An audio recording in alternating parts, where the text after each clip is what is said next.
Você está ouvindo uma ministração da comunidade cristã de Três Coroas. Que essa mensagem possa edificar sua vida. Convidar a abrir comigo nessa manhã o Salmo de número 1.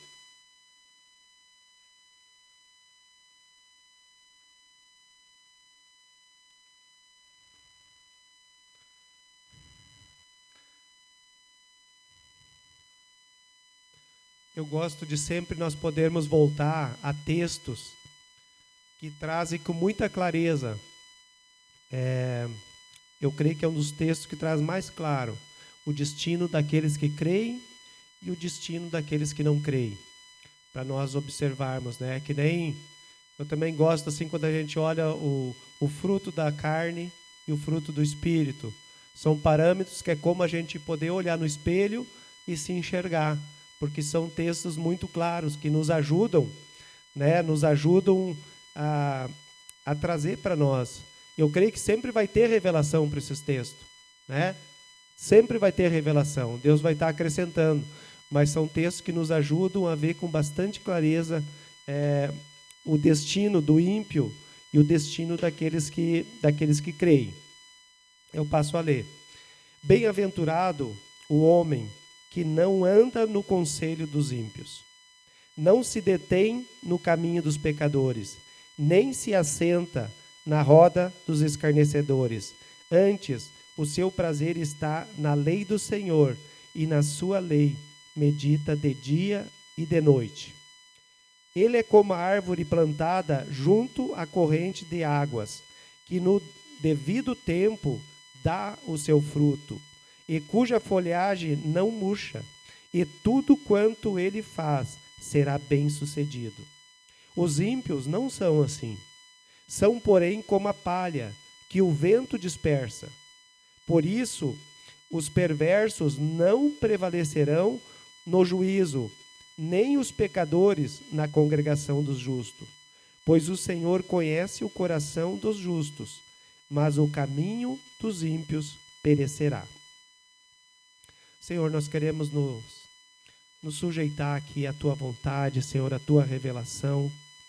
Pai, nós pedimos que a Tua palavra que é verdadeira, ela venha trazer para nós aquilo que está no Teu coração. Pai, que ela venha frutificar em nossas vidas, Senhor.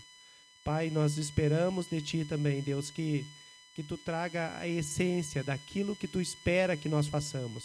E nos dá, Pai, um coração obediente também à Tua palavra, em nome de Jesus. Amém, Senhor. Irmãos, como a gente pode ver nesse texto que nós lemos, o salmista ele faz um contraste, né, entre a vida do justo e a vida do ímpio. Ele traz sobre a felicidade do justo e que é como uma árvore plantada junto às correntes das águas, e a insegurança do ímpio, que fala que é como uma palha, né? Que uma hora está aqui, o vento toca, e daqui a um pouco não sabe mais aonde vai estar. A instabilidade dele. E eu creio que é uma palavra assim, que traz um diagnóstico muito claro para nós, muito preciso dessa realidade.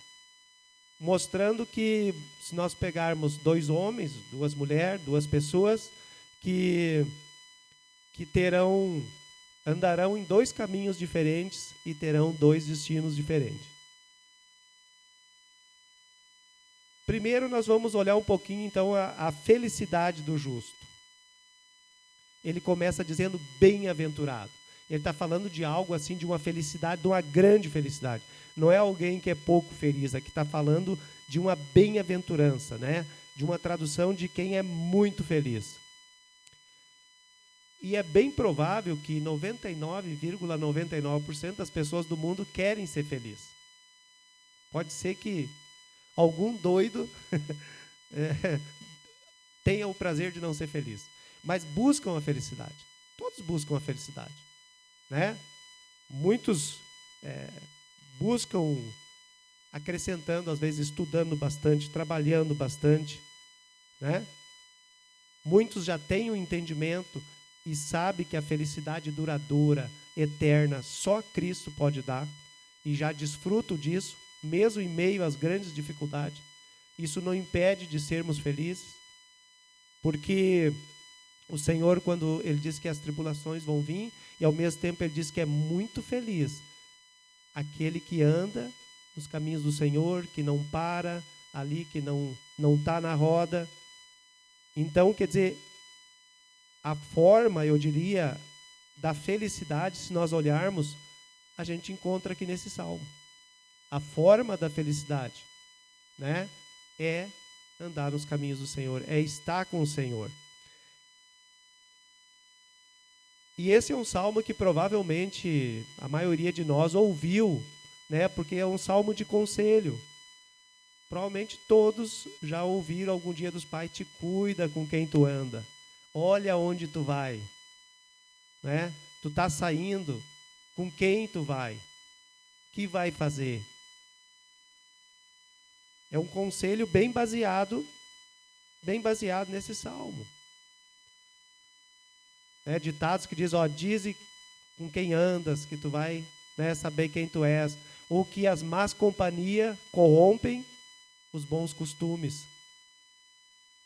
Então nós podemos ver que provavelmente muitas coisas as pessoas nem sabiam, mas tem origem nesse salmo, porque quase todos de alguma maneira conhecem esse salmo, né, falam sobre esse salmo. Então, o que ele está dizendo aqui? Que existe uma felicidade legítima, porque ele diz bem-aventurado, muito feliz. Ele está dizendo, existe uma felicidade legítima. Não tem problema, pelo contrário, Deus nos fez, nos projetou para sermos felizes, né? O problema é que, às vezes, mesmo nós cristãos se contentamos com uma felicidade bem pequena. Uma felicidade que se resume muito aos acontecimentos aqui da terra. Sendo que a verdadeira felicidade é conhecer o Senhor, é andar com o Senhor, é glorificar o Senhor, é louvar o Senhor, é ter uma vida com Ele e para Ele. Essa é a verdadeira felicidade. Então, irmãos, nós que somos filhos, nós que somos herdeiros da promessa com Cristo, nós que fomos lavados no sangue de Jesus, nós não podemos nos deixar enganar por viver em tristeza por causa de detalhes aqui da terra. Isso é momentâneo. Essa aqui não vai ter a verdade. Não vamos encontrar nessas coisas a verdadeira felicidade. Mas nós vamos encontrar sempre na essência daquele que realmente pode dar a felicidade, que é Jesus. Amém?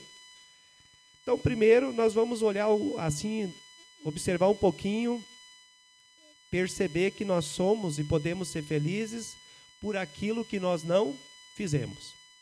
O que é que ele diz ali no 1? Bem-aventurado, quer dizer, muito feliz o homem que não anda no conselho dos ímpios, que não se detém no caminho dos pecadores, nem se assenta na roda dos escarnecedores. Se você quer, você pode deixar aberto, que nós vamos só usar desse texto aí.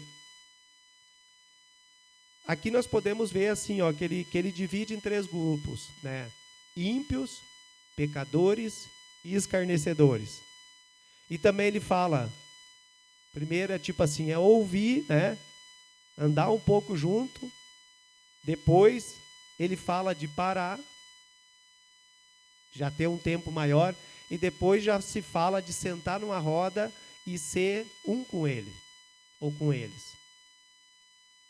Então é um grau assim que ele vai meio que subindo. Primeiro é ímpio, pecador, escarnecedor. Depois também fala assim, tu tá aí, tá numa boa, tá caminhando, tu escuta, tu anda junto um pouquinho, daí daqui um pouco tu para, né? É só uma conversa, um chimarrão, e daqui um pouco tu faz parte de todas as piadas que o ímpio está fazendo, que o pecador está fazendo, que o escarnecedor está fazendo. Eu fico impressionado assim com a graça de Deus sobre a vida de Davi, como ele num versículo, ele consegue mostrar assim a progressão do pecado, né?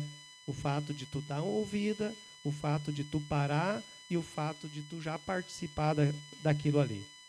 Porque conselho, se a gente olha o que é um conselho, né? poderia dizer que é um conjunto de regras, de normas, que norteia o que governa a vida de alguém. Né? É a maneira porque o ímpio, ele não é um cristão. Esse conselho ali é a maneira que ele enxerga a vida. É a maneira que ele vive a sua vida. O ímpio vai ter um conjunto de valores que não são os nossos valores. Né?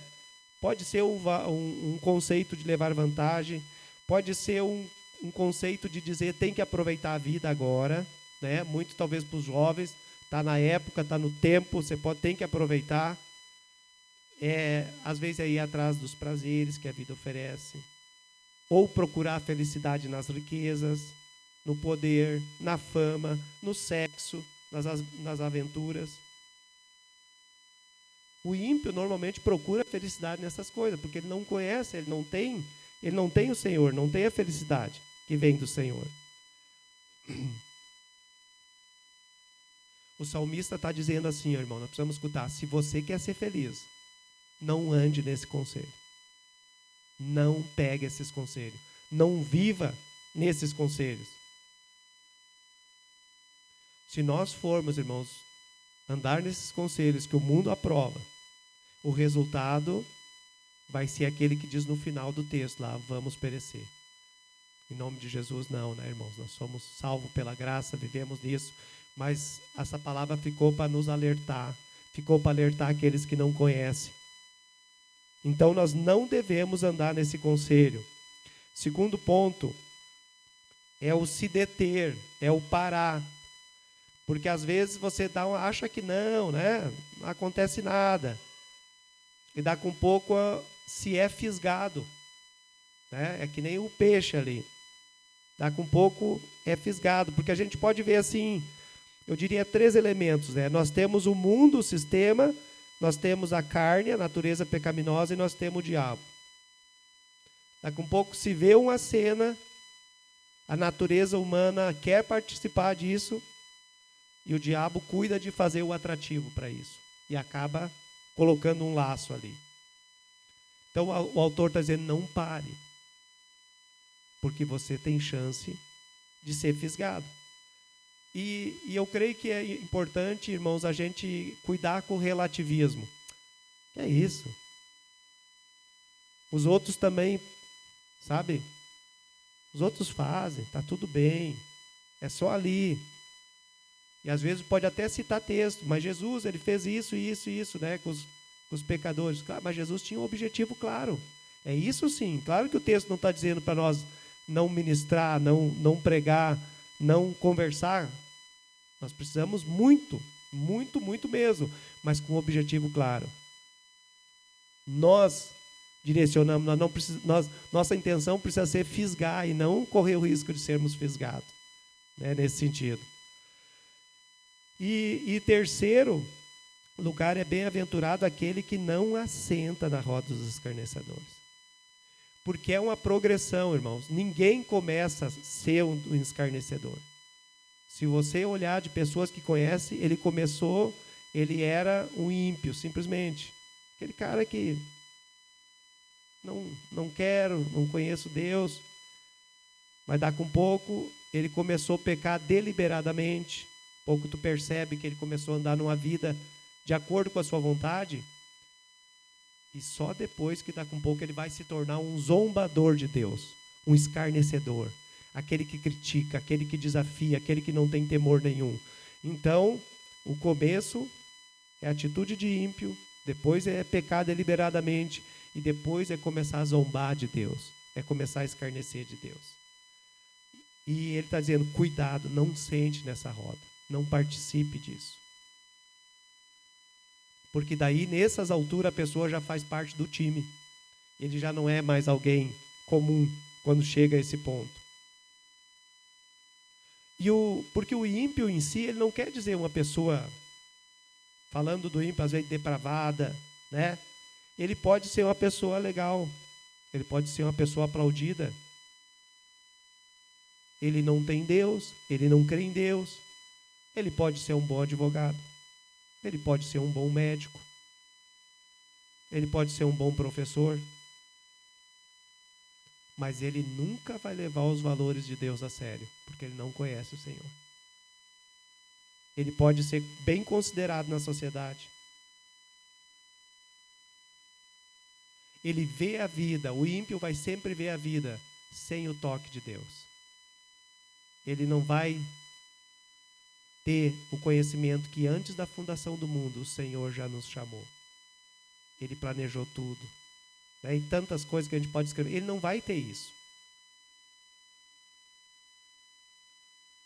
O salmista está dizendo para nós, não entre na visão do ímpio. Não viva com ele. Não participe dessas coisas. Porque depois do ímpio, vem o pecador, que já é alguém que gosta do caminho largo, onde já quase não há nada proibido. Pecador é aquele que já erra o alvo mesmo, né? E depois ele diz, não se assente na roda do escarnecedor, daquele que blasfema contra Deus, daquele que escarnece da palavra de Deus, daquele que questiona, daquele que diz, me prova que é isso aí, isso não vale nada, né? Então, cuidado, irmãos, e para nós e para aqueles os quais nós pregamos, nós falamos, é que o negócio começa sempre no ímpio. E aí a tendência as coisas ir aumentando se não conhecer o Senhor. Então, nós somos felizes quando fugimos disso, quando não participamos disso. Então, irmãos, tem caminhos que eu creio que a gente não deve andar. Mesmo que se garanta, vamos dizer assim, não vale a pena arriscar. Tem lugares que não se deve frequentar. E tem conselhos que não se deve parar para ouvir. Mesmo às vezes com uma cara, sabe assim, até bíblica. Esses dias um rapaz, ele puxou um assunto comigo, e daí ele até citou um texto. E daí ele veio com uma palavra absurdamente contra tudo que a palavra ensina, quase. E daí ele queria ficar debatendo aquilo. Daí eu sempre brinco assim, que quando a diferença é só uns 10%, eu até me sujeito. Agora, quando passa muito longe, daí não. Sabe? Porque às vezes vem justamente querer fisgar, querer trazer dúvida, querer um tempo de alguém que realmente não quer ser conduzido ao Senhor. Mas que o desejo mesmo é desfazer aquilo que a palavra diz. Então a gente precisa ter cuidado. Agora, o lado positivo aqui, olhando o versículo 1, é que a gente é muito feliz. É muito feliz. E ele diz, antes, o seu prazer está na lei do Senhor, e na sua lei medita de dia e de noite. A lei do Senhor aqui compreende não somente o Torá, o Pentateuco, mas toda a palavra de Deus da época, e para nós hoje todo o Novo Testamento junto, mas envolve mais do que as leis escritas. Ele está falando de um estilo de vida, sabe? De um estilo de vida, de viver uma vida de acordo com os preceitos do Senhor. Irmãos, não há dúvida, provavelmente o maior problema sempre vai ser, que nem da nossa geração e até de outras que passaram, é se aquietar para meditar na palavra de Deus. Porque senão a segunda parte, que vai vinda com um pouco de ser como a árvore plantada, frutífera, não vai ocorrer. A nossa geração precisa aprender também a se aquietar, de buscar uma revelação de Deus, porque uma fé não se sustenta, eu creio, só em ouvirmos revelação de outras pessoas. Nós precisamos ter uma revelação de Deus, uma clareza, uma certeza, sabe, de salvação, partir daí e começar a ter. Mas para isso, nós precisamos meditar na palavra de Deus. Né? Nós precisamos calar, às vezes, o interior nosso. Tipo, mandar a nossa alma calar a boca, se aquietar. Outras vezes nós precisamos o exterior. Né? Que grita, que é tanta música, é tanta informação, é tanta pregação. E muitas coisas boas, é verdade. Mas isso muitas vezes não nos deixa meditar na palavra, sentar meia hora, 1 hora, 2 horas, o tempo, sabe, ter esse prazer de meditar na palavra de Deus. João 17:17 diz: santifica-nos na verdade, e a tua palavra é a verdade. De nós podermos ler a palavra e perguntar, sabe, o que essa palavra está dizendo para mim? Sabe, o que esse texto de hoje está dizendo para mim? Isso precisa tempo, irmãos, precisa tempo para meditar. E é importante nós termos a palavra no nosso coração, nossa mente, porque muitas vezes nós vamos precisar e não vai dar tempo de olhar no telefone, não vai dar tempo de olhar na Bíblia.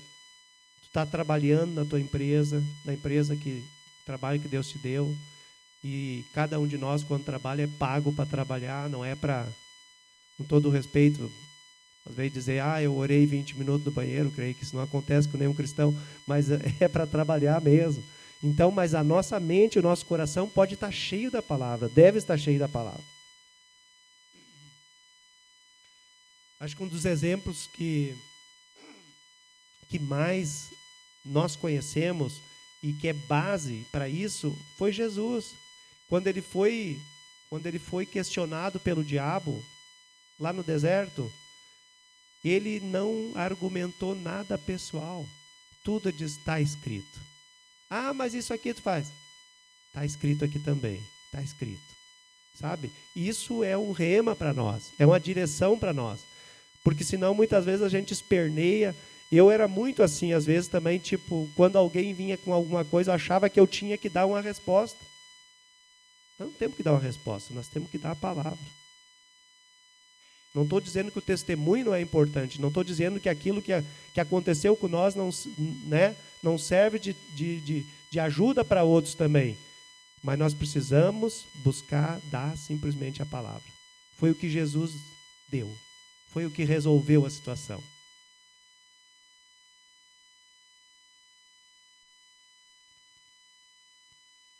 Eu gosto do texto de 1 Coríntios 2,16, que numa parte diz ali, nós, porém, temos a mente de Cristo.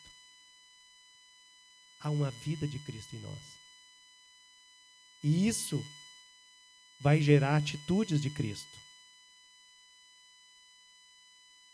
Então, meu irmão, quer ser feliz? Que aqui está falando de felicidade, começa falando de felicidade, esse salmo. Quer ser feliz? Deixa de lado o conselho do ímpio. Deixa a roda dos escarnecedores.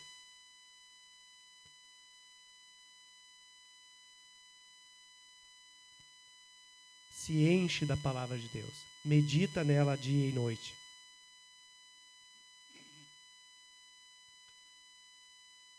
Eu creio que é sempre bom, quando ministro esse texto, de questionar, e primeiro para mim mesmo, o quanto tu ama a palavra de Deus, meu irmão. O quanto é preciosa a Bíblia para ti. Sabe, de pegar, de ler, e meditar, e anotar, e começar a viver. Como é que é isso para ti hoje?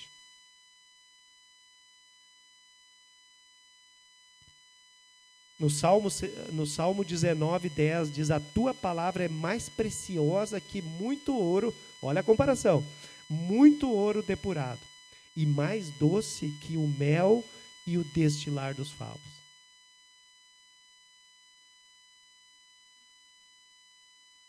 Em todo esse tempo que a gente conhece a história, se mata por ouro, né? No Brasil aqui, hoje em dia, há grandes destruições e muitas mortes no Brasil por causa da extração de ouro. Aqui está dizendo, a tua palavra é mais preciosa que muito ouro depurado, e já prontinho, e mais doce que o mel e o destilar dos favos. Da importância que o salmista podia dizer, é como ele está fazendo uma comida e dizer assim, só contando já dá água na boca, né? Daquilo que é a palavra de Deus, o que representava a palavra de Deus para ele e o que deve representar para nós. De não trocarmos a palavra de Deus, o tempo, a sós com Deus, o tempo junto com os irmãos com Deus, por qualquer outra proposta. O Salmo 119, 104 e 105, eu acho muito precioso um termo que ele usa ali, não sei se toda a linguagem está isso, mas 119, 104, 105, diz ali, ganho entendimento. Olha só, ganho entendimento por meio dos teus preceitos. Por isso, odeio todo caminho de falsidade. A tua palavra é lâmpada que ilumina os meus passos e luz que clareia o meu caminho. Quando ele diz ganho entendimento, irmãos, aí nós podemos entender que através da palavra nós podemos descobrir e ter certeza qual é o caminho verdadeiro e qual é o caminho que é falso. Eu tenho entendimento do qual é o caminho do ímpio, qual é o caminho do justo. Ela é lâmpada para os nossos pés. Ela que nos guia, que nos livra do laço do passarinheiro, como diz ali, das armadilhas.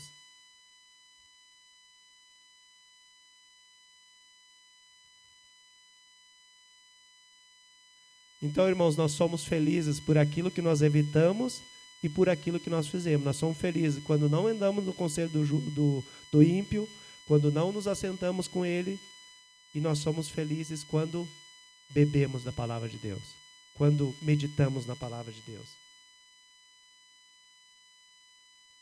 Por quem somos, nós somos felizes. Ele diz, ele é como a árvore, no 3, plantada junto à corrente de águas, que no devido tempo dá o seu fruto e cuja folhagem não murcha. E tudo que ele faz será bem sucedido. Jeremias tinha escrito sobre esse texto, Jeremias 17, 7. Bendito o homem que confia no Senhor e cuja esperança é o Senhor. Ele diz, esse homem vai ser como essa árvore plantada.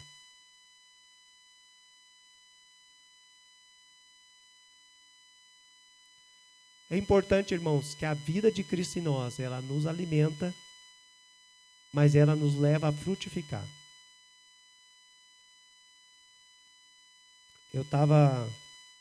E essa árvore aí plantada é sequência de uma vida que tem prazer na palavra de Deus. Conhecimento e depois vai frutificar.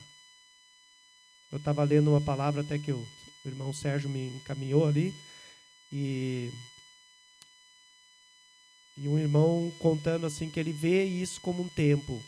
Vai ser quase que uma cobrança de todo cristão nesse tempo de ser um bom dispenseiro, usando as minhas palavras, daquele depósito que está em nós. Há milhares e milhões de irmãos com conhecimento para evangelizar o mundo e para viver o que conhecemos, mas não está havendo esse dispor na visão que esse irmão teve. E eu achei interessante, porque eu já tinha preparado isso aqui, mas eu vejo, irmãos, tudo o meditar na palavra vai nos levarmos a frutificar. Vai nos levarmos a viver uma vida. Eu não estou falando agora de sair pregando isso aqui, eu estou falando de viver uma vida.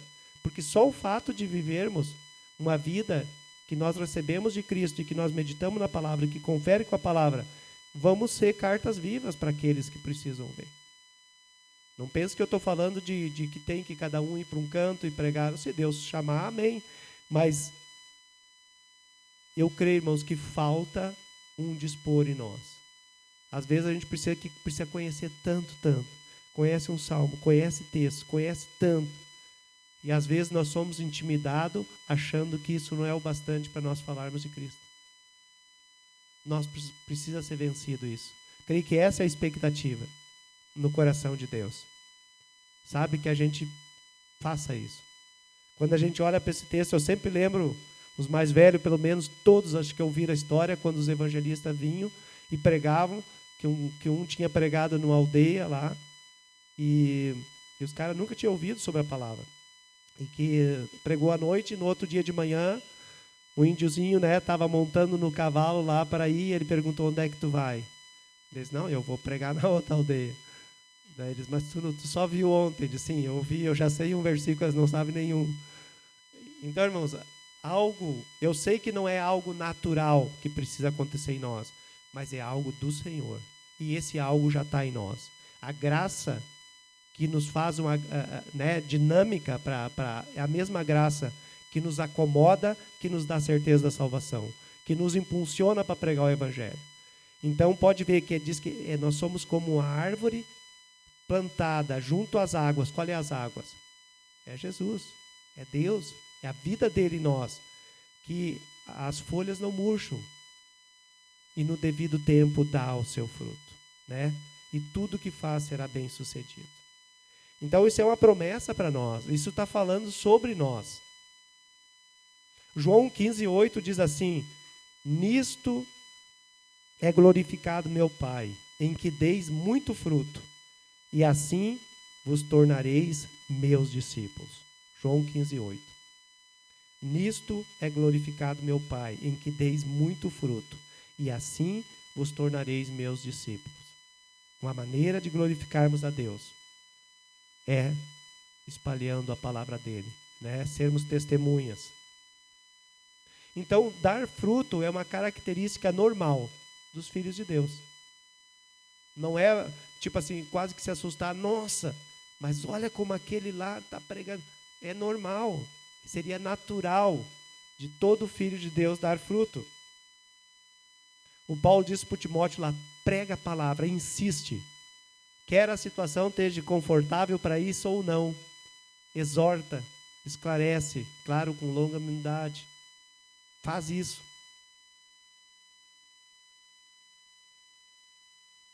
Então, mesmo na circunstância, irmãos, mesmo quando vem o calor, quando estamos meditando na palavra, quando estamos firmes no Senhor, as situações difíceis elas virão, ou já vieram, poderão vir, mas não vamos deixar de dar fruto, porque estamos ligados na fonte de água viva que é Jesus. A nossa esperança sempre vai ser em Cristo. Não importa a situação que estejamos passando. Nós vamos olhar para Cristo e nós vamos crer. E nós vamos olhar para as promessas que estamos aqui e nós vamos receber. E assim, porque, lembrando sempre, né? Sempre vai precisar esse componente. Quando a gente diz a salvação é de graça. E é verdade, mas tem um componente que sempre está escrito lá. Sois salvo pela graça mediante a fé. Então, nós precisamos viver nessa fé. Olhar para a palavra e ver que é possível. Outros já fizeram. Isso nos anima, né? Quando a gente olha em Hebreus lá, justamente para os heróis da fé, eles falam isso. A gente continuar olhando firmemente para Jesus, autor e consumador da fé.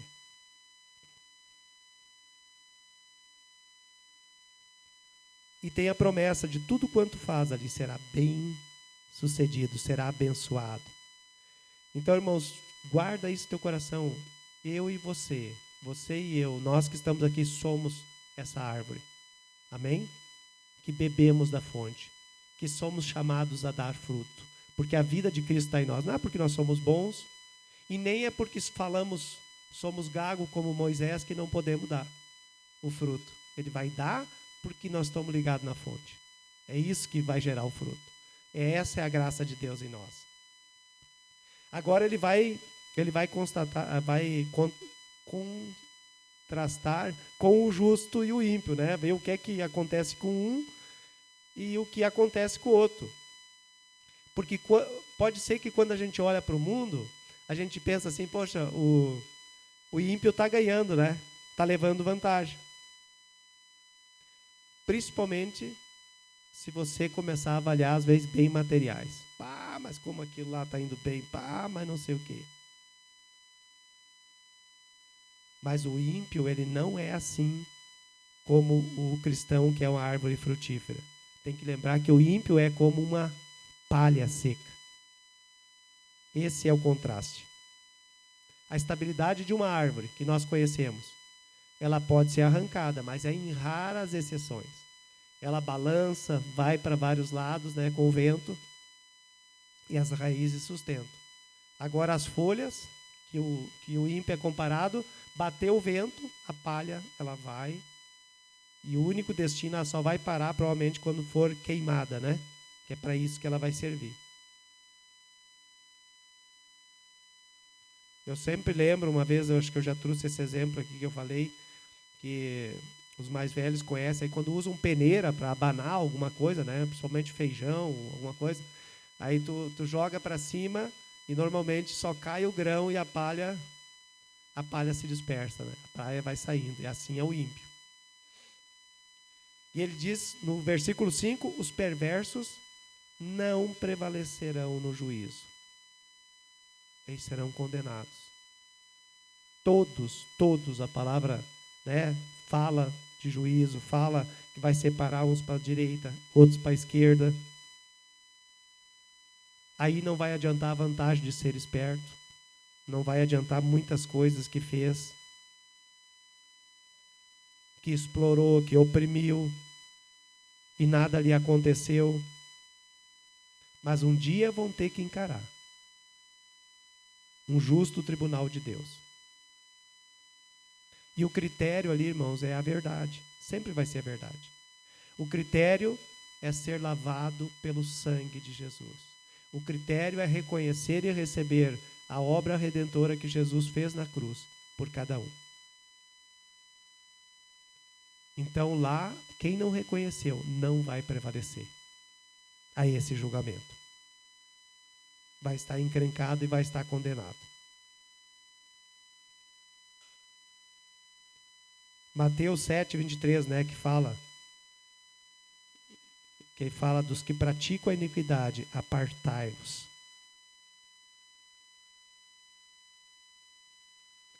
E o destino, irmãos, o triste disso tudo, que é uma eternidade longe de Deus. Apartai-vos de mim, vós que praticais a iniquidade.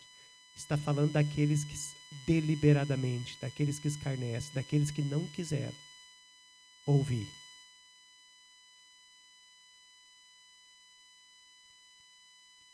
E para concluir, a palavra diz que o Senhor conhece o caminho dos justos, mas o caminho do ímpio perecerá. Então parece até, quando eu notei, parece coisa de filme, né? Tipo, é duas pessoas, dois caminhos diferentes, dois destinos diferentes. Aqui nesse texto fica muito claro qual vai ser o final dos justos, daqueles que creem, e qual vai ser o final do ímpio. E Davi, eu creio que ele também queria dizer, como foi dito lá para Moisés, né, em Deuteronômio 30:19. Estou colocando diante de ti a vida e a morte. Qual você escolhe? Duas escolhas. Sempre isso. Eu cresci quando comecei, e isso foi o que me fez escolher, porque se a gente nunca é deparado, se as pessoas não são deparadas que existe duas escolhas, né, elas acabam, às vezes, não tomando uma decisão. E aí vem essa parte que nós fomos chamados a pregar, que nós somos árvores frutíferas para alimentar aqueles que precisam. Irmãos, como é que nós estamos nisso, né? Quando a gente ouve a palavra, quando a gente lê, qual é o diagnóstico para nós? Eu diria assim, claro, nós somos cristãos, nós temos a vida eterna, nós somos salvos. Mas eu queria questionar um pouco, como está o nosso meditar na palavra? Como está essa verdade que diz ali que nós somos árvores frutíferas?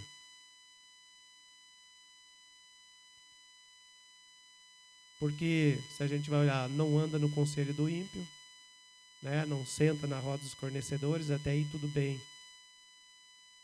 Mas o chamado para nós aqui, quando a gente prega para nós, igreja, eu creio que é no meditar na palavra, é no entender que nós estamos ligados numa fonte que nos conduz a produzir frutos, porque muitos estão precisando ser alimentados.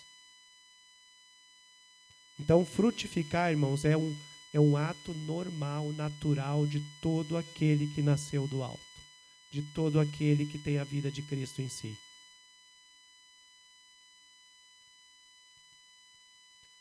E é duro a gente ver assim, olhar para o final do texto e ver que o ímpio vai perecer.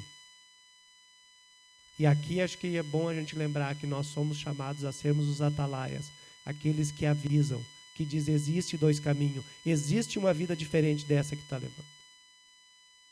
né? E podemos apresentar a eles a Cristo, a Jesus. Não a religião nossa, mas apresentar Jesus a eles. Para que possam crer, para que possam receber a salvação, que possam ter uma eternidade com Deus. E eu queria dizer para ti, Deus conta contigo, conosco para essa tarefa. Amém? Você é um bem-aventurado, irmão. Você é muito feliz. Amém? Porque você está ligado na fonte da água viva, que é Deus, que é Cristo, na tua vida. Aleluia. Vamos ficar de pé?